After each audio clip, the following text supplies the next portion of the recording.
Hello everyone, so welcome back to another video. So guys, आज मैं आप सबके लिए एक बड़ा ही इंपॉर्टेंट सेशन लेके आया हूँ related to UPSC EPFO exam.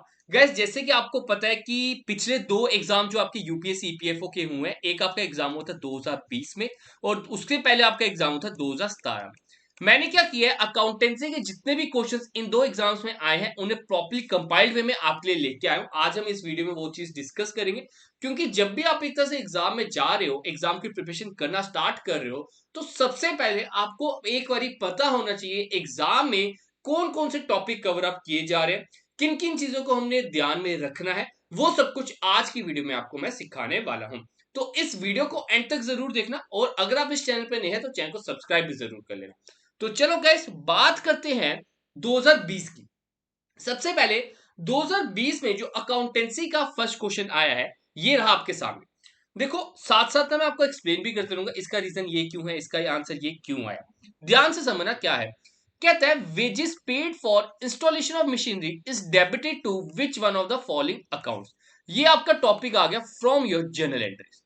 अगर आपको जर्नल एंट्रीज आती हैं, आप इसका आंसर आसानी से दे सकते हो। तो जर्नल एंट्रीज में आपको मैंने एक चीज सिखाई है, डेट जर्नल एंट्रीज में क्या होता है, डेट जितने भी आपके कैपिटल एक्सपेंडिचर होते हैं आप उनको एसेट के साथ ही इंक्लूड करते हो। फॉर एग्जाम्पल, आपने एक सोफा खरीदा। आपने क्या किया, एक सोफा खरीदा। आपने एक सोफा खरीदा फॉर एग्जाम्पल 30,000 का। 30,000 का आपने सोफा खरीदा, साथ में उधर कैरेज पे किया, ऑटो का किराया। ठीक है, ऑटो का किराया पे किया ₹1000। अब आपकी मौसी आई आपके घर में। आपकी मौसी ने पूछा, जनाब आप कितने का सोफा लेके आए? आपने बोला 30,000। तो वो गलत है। आपने उनको बोलना है, मासी मैं 31,000 का ये सोफा लेके आया हूं। 31,000 का ये सोफा मैं लेके आया हूं, क्यों? क्योंकि जितनी देर सोफा आपके घर में नहीं आएगा तो उसका क्या वैल्यू रही। सेम केस आपका एसी का रहता है। एसी फॉर एग्जाम्पल मैंने 30,000 का खरीदा। अब जितनी देर मैं उसको इंस्टॉल नहीं करूंगा उसका क्या फायदा। इंस्टॉलेशन चार्जेस तो देने पड़ेंगे। फॉर एग्जाम्पल इंस्टॉलेशन चार्जेस है इसके ऊपर आपके, डेट इज योर ₹1000। तो मैं बोलूंगा मेरे जो एसी पड़ा है 31,000 का, ना कि 30,000 का। ये चीज आपने याद रखनी है। और ये जो 1,000 है इसको हम एसी में ही इंक्लूड कर देते हैं। तो उसके कारण इसका आंसर क्या आएगा, that is your machinery account. ठीक है, आगे बात करते हैं क्वेश्चन नंबर 6। कहता है when are the current liabilities payable. ये सिंपली बेसिस ऑफ अकाउंटेंसी से आ गया। बेसिक जो है ना अकाउंटेंसी का, उधर से आ गया, अकाउंटिंग टर्म से आ गया। आपको पहले पता होना चाहिए लाइबिलिटीज है क्या। मैंने आपको बताया हुआ है लाइबिलिटीज आर योर टेंशन। जितनी भी आपकी जिंदगी में टेंशन है आप उसको एक तरह से टाइटल दे दो लाइबिलिटीज, अगर आप अकाउंटेंसी सीखना चाहते हो। फिर मैंने आपको बोला था हमारी टेंशन भी दो तरह की होती है। एक होती है current liability and another one is fix liability. एक और होते हैं कॉन्टीजेंट भी होते हैं, लेकिन मोस्ट इंपॉर्टेंटली हम इन दोनों के ऊपर ही फोकस करते हैं। सर, करंट लाइबिलिटी होती है जो हमने साल के अंदर पे कर देनी है विद इन 1 ईयर। तो उसके कारण हम इसको क्या आंसर देंगे, डेट ए। आगे बात करते हैं। नेक्स्ट क्वेश्चन क्या कहता है, कहता है which one of the following statement is about the trial balance is correct. Trial balance के रिलेटेड कौन सी इंफॉर्मेशन इसमें से सही कही गई है? क्या सही कहा गया ट्रायल बैलेंस के बारे में? कहता है it is a book containing different accounts of entity. ध्यान से सुनना, डिफरेंट अकाउंट्स आपके लेजर्स में होते हैं, ना कि ट्रायल बैलेंस में होते हैं। Second, it is a statement containing balances of A debtor. कहते सिंपली डेटर्स के नहीं जनाब, इसमें क्या होता है ट्रायल बैलेंस में हमारे सारे के सारे बैलेंस, ऑल बैलेंसेस अवेलेबल। ठीक है। कहता है it is a statement containing balance of debtors and creditor. तो ये भी गलत हो गया। लास्ट में कहता है it is a statement containing the various ledger balances. ये बिल्कुल सही, कि आपके ट्रायल बैलेंस में जितने भी आपने लेजर बनाए, जितने भी आपने खाते बनाए हैं, चाहे वो क्रेडिटर है, चाहे वो डेटर है, चाहे वो एसेट है, कुछ भी है, उन सब का बैलेंस किस में डाला जाता है, डेट्स योर ट्रायल बैलेंस में। तो इसका आंसर करेगा D option. Next, is the total of debit and credit side of the trial balance the same. कहता है कि डेबिट और क्रेडिट साइड का टोटल हमेशा सेम होता है। आपको याद होगा मैंने errors of rectification of errors कराया था, एरर्स के रिलेटेड बताया था, एरर ऑफ प्रिंसिपल बताया था, कंपनसेटिंग एरर बताया था, और भी बड़े एरर्स बताए थे।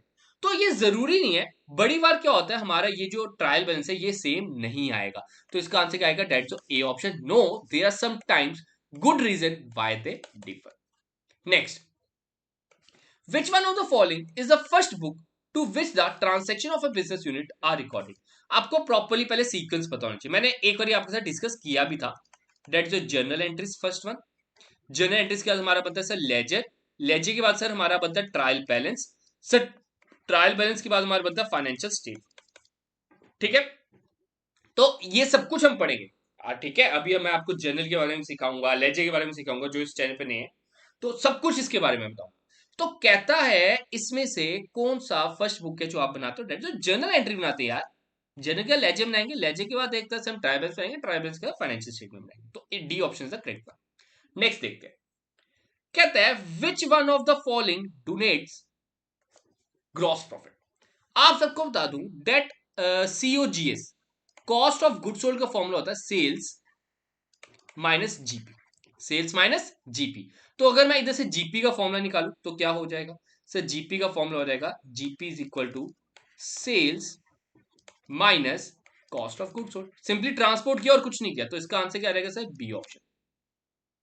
109 question, which one of the following concern prepare receipts and payment account. ये टॉपिक भी मैं आपको करा दूंगा, that is NPO, non profit organisation इसको बोलते हैं। वो ऑर्गेनाइजेशन जिनका मेन मकसद प्रॉफिट कमाना नहीं है, जैसे कि इसमें आपके क्लब्स टाइप आ जाते हैं, आपकी कोई भी ऑर्गेनाइजेशन आती है, आपकी कोई संस्था आ जाती है, आपके स्कूल्स आ जाते हैं, मैं आपको बता दूं एनपीओ में आते हैं।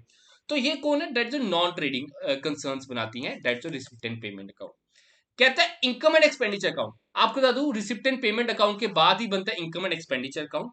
तो कहता है ये इसके रिलेटेड कौन सा करेक्ट इन्फॉर्मेशन है। कहता है it is a real account, it is a personal account, it is a nominal account, की इट इज ए रिप्रेजेंटेटिव। बता दूं नाम ही बता रहा है यार, इनकम एंड एक्सपेंडिचर। आपको पता है इनकम एंड एक्सपेंडिचर कौन सा अकाउंट होता है सर, नॉमिनल अकाउंट होता है। ठीक है, आगे बात करते हैं। Next question, what is the underlying accounting concept that supports no anticipation of profit but provision of all the possible losses। ठीक है, इसका मतलब क्या होता है, प्ले सेफ। मैंने बताया था कौन से कंसेप्ट के तहत, कहता है कि आपने ध्यान पूर्वक खेलना है, सेफली खेलना है, जितने भी आपको नुकसान होने की गुंजाइश है उसको रिकॉर्ड करो, लेकिन ये मत सोचो कि ये मुझे आने वाले टाइम में प्रॉफिट होगा तो उसको रिकॉर्ड नहीं करना। तो इसका आंसर क्या आएगा, डेट्स कंजर्वेटिज्म। ठीक है, अब आप सबका एक होमवर्क रहा, आप सब ने कमेंट सेक्शन में बताना है इसका अनदर नेम, कंजर्वेटिज्म का अनदर नेम। कमेंट जल्दी से कमेंट सेक्शन में जाओ, वीडियो को पॉज करो और कमेंट सेक्शन में बताओ कंजर्वेटिज्म का दूसरा नाम क्या है। Next question, which one of the following accounting concept is applied by entity. ये मुझे बड़ा प्यारा क्वेश्चन लगा यार। When events such as new competitor entering in the market and rift between the production and marketing department are not disclosed in the books of the accounts। ठीक है, कहता है ये जो इवेंट है, फॉर एग्जाम्पल मेरा एक कंपटीटर आ गया, ठीक है, मेरा एक राइवल आ गया, अब मैं इसको रिकॉर्ड क्यों नहीं करता हूं अकाउंट्स में, ऑब्वियस बात है मुझे तो फर्क पड़ने वाला है, just because of money measurement. क्या आप इसको तोल सकते हो, क्या आप इसको मेजर कर सकते हो पैसे में, यार मेरा तो कंपटीटर आ गया, अब मुझे 10,000 का नुकसान हो जाएगा, अब मुझे 15,000 का नुकसान हो जाएगा, ऐसा कुछ नहीं है। तो just because of money measurement concept हम इसको एक तरह से रिकॉर्ड नहीं करते। नेक्स्ट, अब हम 2017 के करने जा रहे हैं, यही थे 2020 में जो क्वेश्चंस आए थे। एक दो क्वेश्चन मैंने छोड़ दिए क्योंकि वो टॉपिक आपका डिलीट हो चुका हो, वो टॉपिक रिलेटेड अब आपको ईपीएफओ में एग्जाम में नहीं आएगा। अब 2017 के देखते हैं, इसके भी कुछ 9-10 क्वेश्चन है जो इंपॉर्टेंट है। तो उससे पहले मैं आप सबको बता दूं गाइस, हमारा एक तरह से एक प्रॉपरली कंप्लीट कोर्स चल रहा है बाय आर एक्सपर्ट्स। टोटली आपको बता दूं इधर हमारी 8 मेंबर्स की टीम है जो आपको इधर कंप्लीटली ईपीएफओ के बारे में पढ़ाने वाली है, कंप्लीट सिलेबस अलोंग विद 20, आपको बता दूं 20 इसमें फुल मॉक टेस्ट है और 2400 प्लस आपके इसमें से टेस्ट रहेंगे। ठीक है, क्योंकि आपको बता दूं हर एक वीडियो के बाद ना हमने टेस्ट डाला हुआ, तो आप वो एक तरह से अवेल कर सकते हो by log in on the www.iexambee.com। उधर अगर आप आईजी क्लासेस का कोड यूज करते हो, ठीक है, आपको बता दूं उधर 50% भी नहीं, ये सिंपली 2 दिन के लिए रेलिवेंट है, डेट्स 55%। 2 दिन के लिए आपको एक एक कूपन कोड दे रहा है आईजी क्लासेस, अगर आप ये यूज करते हो तो आपको 55% ऑफ मिलेगा। 3500 में कंप्लीट यूपीएससी ईपीएफओ के लिए आपको प्रिपेयर करवाया जाएगा along with your test series. ठीक है, जल्दी से मैंने लिंक डिस्क्रिप्शन प्रोवाइड कर दिया, आप उधर से भी परचेज कर सकते हो। आगे बात करते हैं। नेक्स्ट टॉपिक है, कहता है as per the traditional approach the expenses to be match with revenue is based upon. देखो अकाउंटेंसी में 2 तरह के अप्रोच होते हैं, एक ट्रेडिशनल एक मॉडर्न। ट्रेडिशनल अप्रोच के अकॉर्डिंग ओरिजिनल कॉस्ट पे एक तरह से हम उसको एक तरह से मैच अप करते हैं।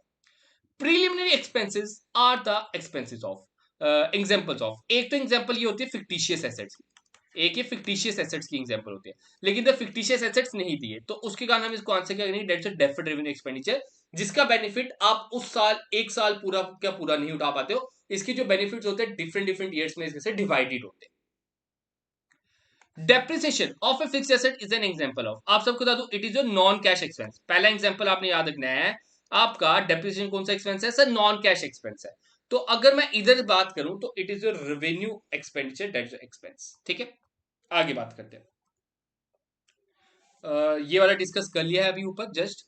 तो बात करते हैं 60th क्वेश्चन। आईएफआरएस की फुल फॉर्म बोलता है, तो इसकी फुल फॉर्म है इंटरनेशनल फाइनेंशियल रिपोर्टिंग स्टैंडर्ड्स। ठीक है, next income and expenditure account is है, अभी हमने डिस्कस किया इनकम एंड एक्सपेंडिचर अकाउंट कौन सा अकाउंट है सर, इनकम एंड एक्सपेंडिचर, ये 2017 में भी आ गया 2020 में भी आया।